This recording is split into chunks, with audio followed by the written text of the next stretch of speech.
Mayor John Tory will announce plans to implement road tolls for the Gardiner Expressway and Don Valley Parkway.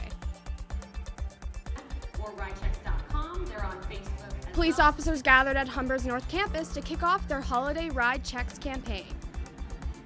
It is so nice to see you. Happy Thanksgiving. Enjoy the parade. Thousands gather on U.S. Thanksgiving in New York City for the annual Macy's Parade. And a 90-year-old Canadian painting sold for over $11 million at a Toronto auction house. Hi, and welcome to Humber News. I'm Caitlin Patrick, coming to you from our newsroom here at Humber College North Campus. Drivers who use the Gardiner Expressway and the Don Valley Parkway may have to pay for it in the future. Toronto Mayor John Tory has announced new tolls today for drivers who use the busy roadways. Our reporter Lindsay Wadden has the details. Going to tame the traffic beast, especially in light of our expected growth, it means starting to collect funds today or shortly after today for crucially needed transit for tomorrow. Mayor John Tory will outline his plan for road tolls on the Gardiner Expressway and Don Valley Parkway at the Toronto Region's Board of Trade. They say that they're going to spend the money to maintain infrastructure and the roads. But my experience with government has been the opposite, where once they get a hold of the money, then they do whatever they feel they please with it. I'm not totally trusting that the money will be spent for what they say it will be spent for. A road toll of $2 a vehicle could raise $200 million a year that would be spent on roads and transit projects.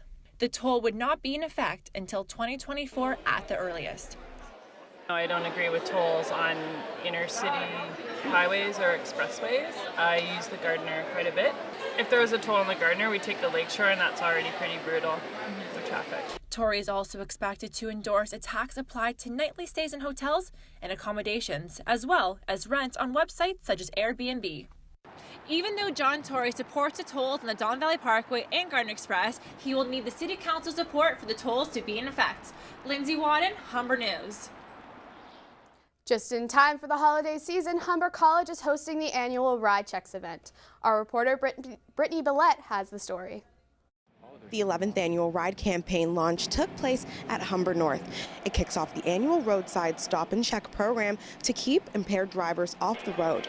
MTO, OPP, and officers from across the GTA came to support the event and educate students about the penalties associated with drinking and driving. We have an officer that's a drug recognition evaluator. They will go through a series of tests, and if the officer believes that person is impaired by a drug, they are subject to the same type of suspension and impound and criminal charges as an alcohol impaired driver. This year, holiday ride stop checks will focus on the 3 Ds: drunk, drugged, and distracted driving. You know, when you're behind that wheel, that is your priority. So we want to get the message out to as many students and as many people through our media sponsors and through our social media. Be responsible this holiday season.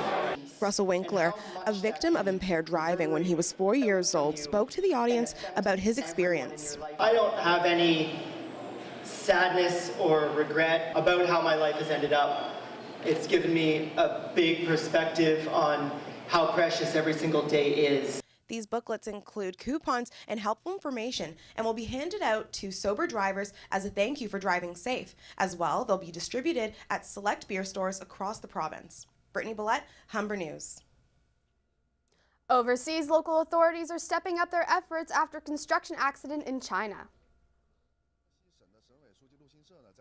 Rescue crews are still searching through the rubble. 70 people were working on the site when the accident happened. 67 were killed, 2 injured, and 1 person is missing. It happened at a power plant when the platform of a cooling tower collapsed. China has vowed to improve safety at industrial sites in the wake of last year's chemical explosion that killed 170 people. A humanitarian group has rescued more than 600 migrants from Libya. The boat arrived in Catania, Italy, with a total of 638 passengers trying to flee their country. The militant group ISIS has been responsible for attacks in Libya, which has resulted in a number of casualties. Migrants with children had to line up for health and identification before they boarded the Aquarius. The humanitarian group has transported about 500,000 migrants from Libya to Italy in the last 3 years. Oil workers in the besieged city of Mosul are fighting a different war today. They're trying to put out raging oil fires ignited by the militant group ISIS. Retreating ISIS militants set fire to oil wells in August after being forced out of Mosul by U.S.-backed Iraqi forces. Since October, workers have managed to put out as many as 8, but more than a dozen are still blazing. The area is being cleared of booby traps and landmines left by ISIS, which makes the work even more dangerous. Back at home, we have an update on a story we told you about yesterday. The Lauren Harris painting Mountain Forms has sold for just over $11 million, breaking a record in Canadian art. One quick crack at a hammer and one giant leap for the Canadian art market. Selling now. Yours, sir, 9.5. The painting sold at auction for $9 million. Add in the buyer's premium that goes to the auction house, it was $11 million out of the buyer's pocket.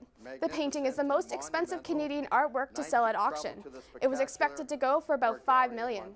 Lauren Harris was the founder of the Group of 7. He painted the oil canvas in 1926.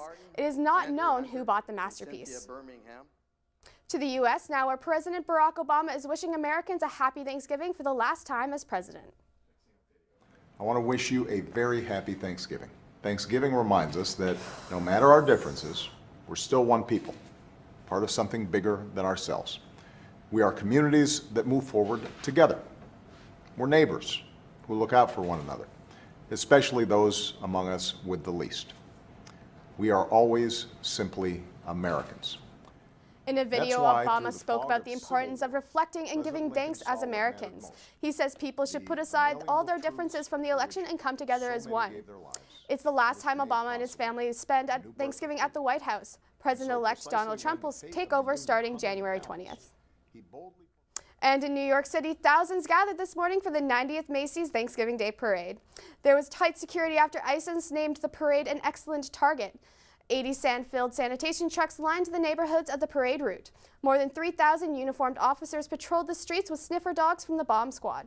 Here's a bit of what the parade looked like.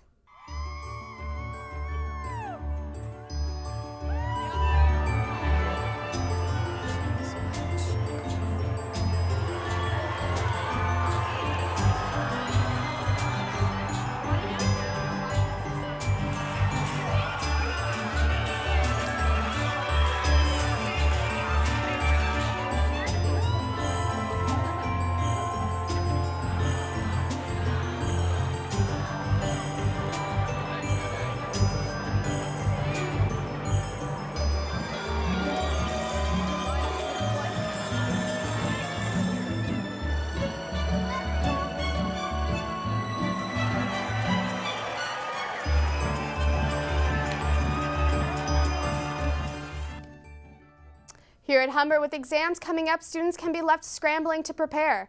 And unfortunately, we often put off what we should do right now. Thankfully, Humber has your back. Sveta Soloveva has the story. Exams might be stressful, but Humber students are getting a stress buster right at school. Today, peer-assisted learning supports are hosting the Law Night Against Procrastination in Humber's Learning Commons.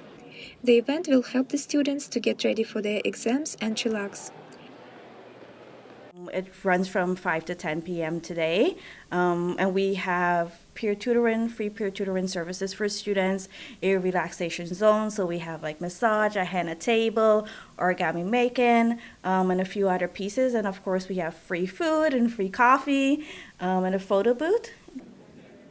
The organizers are also promising engaging workshops, including time management and memory and concentration, in games with prizes.